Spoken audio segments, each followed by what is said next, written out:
দয়াওয়ালা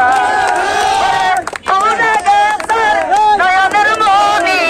আমাদের শিবলি ভাইয়া রে বড় মায়া লাগাইছে শিবলি ভাইয়া রে বড় মায়া লাগাইছে শিবলি ভাইয়া যুব দলের নয়ন মনি আইছে শিবলি ভাই বড়া গাছা চেয়ারম্যান পদে যার তুলনা নাই যুব দলের নয়ন মনি আইছে শিবলি ভাই দুঃসময়ের শিবলি ভাইয়া তোমায় বলি নাই ওরে আপনার শিবলি ভাইয়ার কোন জোয়ার উঠেছে বড় মায়া লাগাইছে শিবলি ভাইয়া রে বড় মায়া লাগাইছে শিবলি ভাইয়া পোড়া গাছার মা বোনেরা গড়ে সবাই দোয়া চেয়ারম্যান পদে প্রার্থী হয়েছে শিবলি ভাইয়া যুব দলে ছাত্র দলে শিবলি ভাইয়ের পাশে চেয়ারম্যান হইয়া শিবলি ভাইয়া যাবে পরিষদে